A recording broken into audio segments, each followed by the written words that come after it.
Hi there, and welcome to this Apprentice Nation short set on digital skills. I'm Joe, and today we're going to talk all about digital skills. I'm going to give you a tool that will help you assess what skills you already have, which might be more than you think. We'll look at what skills you might need for the future. And finally, we'll give you some handy tips on where to go to level up those skills to be ready to take to the stage. So when I say the word digital skills, what does it make you think of? We've all been told that the future is digital and that there are jobs in 5 or 10 years' time that simply didn't exist before, as well as jobs that have been completely taken over by robots and AI. It's already happening. Wherever you look, the world is moving faster and faster towards a more digital age. So digital skills seem very important. However, that term, I think, is a little vague. So there are loads of different digital skills, from coding to creative, from administrative to security. So let's take a look at how we can divide up digital skills to help us make more sense of them. I like to use this diagram when I'm thinking of digital skills. By dividing it into 3 different areas, we can begin to start to recognize some of the things we do every day that involve the use of skills. So there is life. There are some digital skills that are required just simply to go about life in the 21st century. A few examples of this are accessing and navigating the internet, creating Word documents and sending emails, using online banking to manage your money. And then we move to work and education. We're looking at PowerPoints, digital presentations, Excel workbooks, or maybe at work you've used a specific database or system, if you work in a call center, for example. And finally, industry. There are lots of different industries that require people to have digital skills that are specific to each industry. Cybersecurity, coding, design, creative, IT management, software and app development, media, finance. Finance are some of the most high-tech digital systems in the world. So it's definitely worth thinking about what specific skills you need to get into a particular industry, and we'll cover this later in the video. Now, we're going to explore what skills you already have, and we'll start with a quick quiz that you can get involved with at home. So grab your phone, open up your notes, or grab a pen and paper and write down your answers. So, question number 1. In 2017, what percentage of adults in the UK owned a smartphone? It's actually A, 79%. However, it's estimated that 100% of 16 to 24-year-olds have a smartphone. Okay, question number 2. How many searches do you think Google processes each month?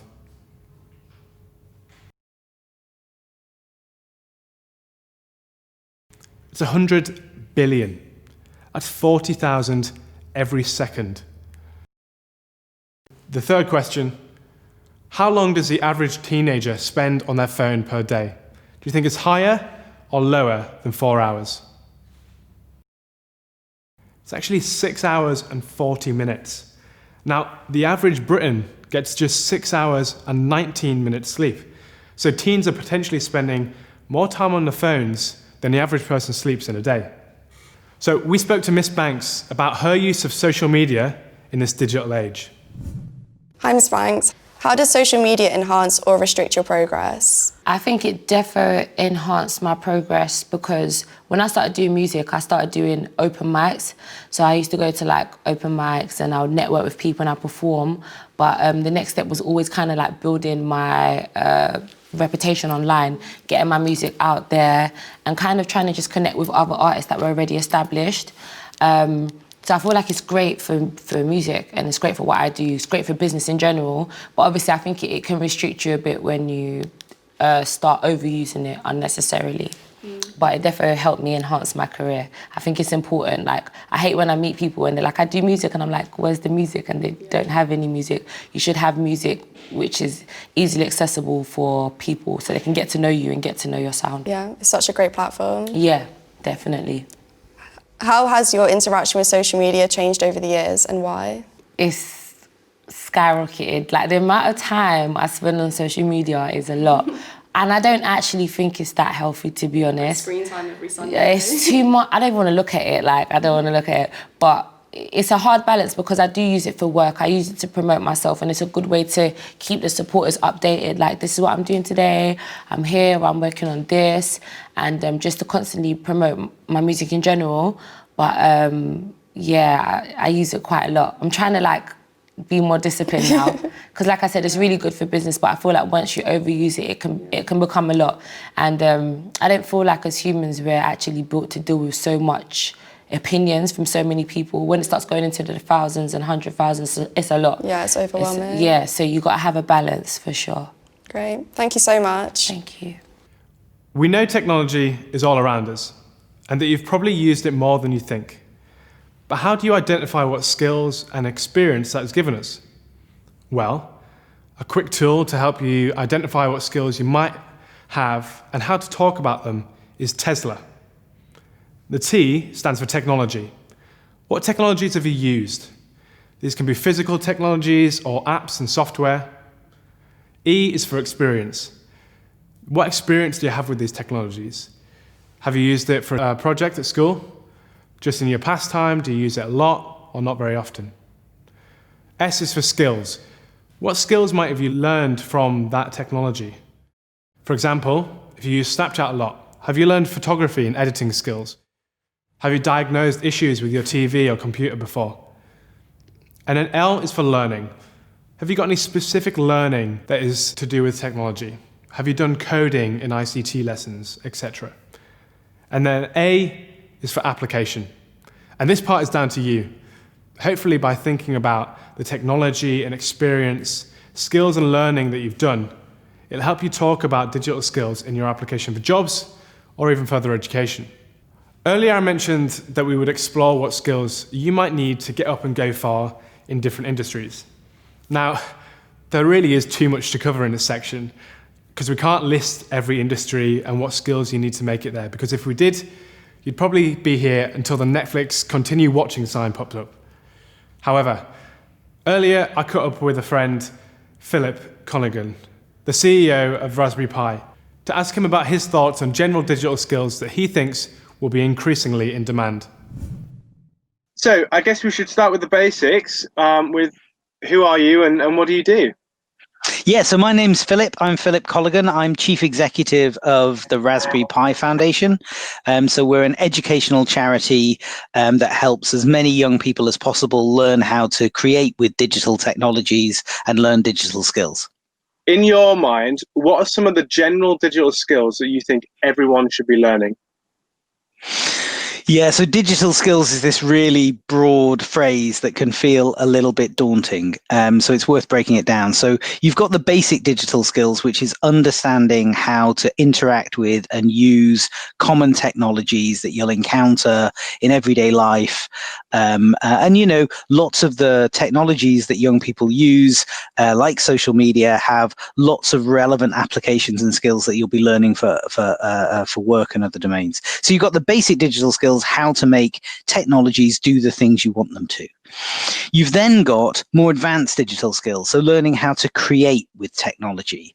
And that might involve programming and engineering, and how can you take all these different bits of hardware and software and create something new, solve a problem in the world that you care about. And then the third category, I think, would be understanding how computers and digital technologies shape the world around you. So our lives are increasingly shaped and organized by artificial intelligence and machine learning programs. And it is really worth having a basic understanding of how those things are created. It will help you go about your life as a better, more engaged person. So where do you think young people should go and get some of these skills? So there's loads of places that you can go to find free, accessible resources to learn digital skills. And, you know, you can start online. I mean, Raspberry Pi, we have a website that's got tons of them, but lots of other people, lots of other organizations have got, and employers too, have got fantastic resources out there that will help you learn basic digital skills. And you just need to find a place to start, really. YouTube has been the biggest revolution in learning that we've had over the past 20 years. I'm a great fan of learning through YouTube. That's where I find a lot of my sources of inspiration. I think there's some great video content coming out on TikTok now, which of course started as entertainment and engagement, but we're increasingly seeing creators of learning content using that as a platform, which is fantastic, I think. What advice would you give to young people to help them switch off from this digital world and kind of reconnect with their own one?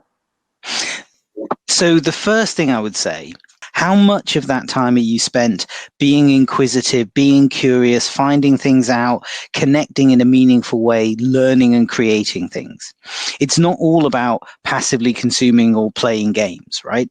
And playing games isn't a bad thing, and consuming media isn't a bad thing. So that's the first thing I'd say. It's not screen time versus non-screen time. You got to think about what is in your screen time, and are you making good choices about it?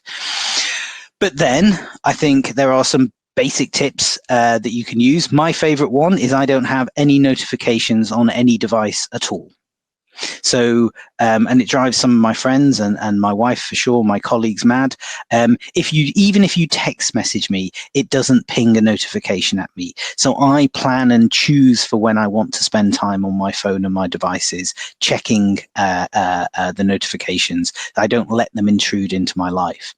And then there's very good disciplines about just having structured time when you decide you're not going to have your device accessible.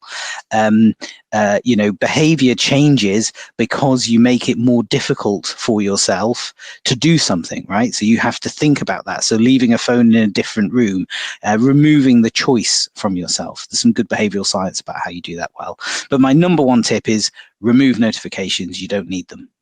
I did some research and found some more of the top digital skills that would be required for the world of work tomorrow. There's things like programming, web and app development, digital business analysis, design and data visualization, digital project management and product management, digital marketing and social media. Okay, so now we've thought about an area where you want to develop your digital skills. Where do you go to find these skills and experience?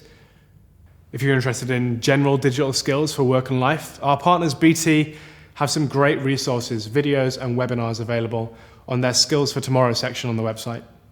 If you're interested in coding, take a look at Raspberry Pi's education section on their website.